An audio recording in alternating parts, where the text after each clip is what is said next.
ಕೈ ಕೊಟ್ಬಿಟ್ರು ಕಣ್ರೆ. ಯಾರವರು? ಅದು ನಿಮ್ಮ ಹತ್ರ ಹೇಳಂಗೂ ಇಲ್ಲ. ಆ ಮನುಷ್ಯ ಬೇಡ, ನಾಳೆ ಸಿಗ್ತಾರಲ್ಲ ಅವಾಗ ನಿಮಗೆ ಗೊತ್ತಾಗುತ್ತೆ.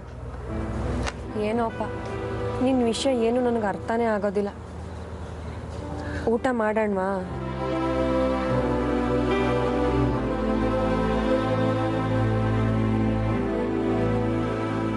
ಇದೇನಿದು ಕಷಾಯನಾ?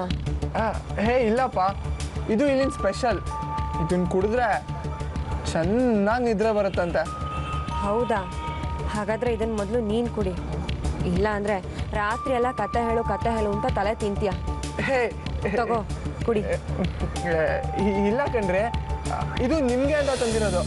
ಅದು ಹಾಂ, ನೀವು ರಾತ್ರಿ ಎಲ್ಲ ಟೆನ್ಷನ್ ಮಾಡಿಕೊಂಡು ಏನೇನೋ ಯೋಚನೆ ಮಾಡಿ ಎದ್ದೆದ್ದು ಕೂತ್ಕೋತಿರ್ತೀರಲ್ಲ, ಅದಕ್ಕೆ ನೀವು ಕುಡೀರಿ. ಸರಿ, ಇಬ್ಬರು ಕುಡಿಯೋಣ. ತಗೋ.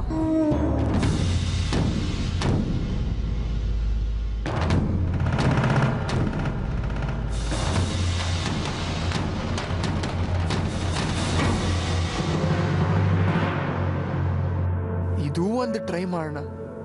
ನನ್ನ ಮನಸ್ಸಲ್ಲಿ ಎಷ್ಟು ಪ್ರೀತಿ ಇದೆ ಅಂತ ಅವ್ರಿಗೂ ಅರ್ಥ ಆಗಲಿ. ಅವ್ರ ಮನಸ್ಸಲ್ಲಿ ನನ್ನ ಬಗ್ಗೆ ಏನೆಲ್ಲ ಒಳ್ಳೆ ಫೀಲಿಂಗ್ಸ್ ಇದೆ ಅಂತ ನನಗೂ ಗೊತ್ತಾಗಲಿ. Okay, done. ಇದು ನಿಮಗೆ.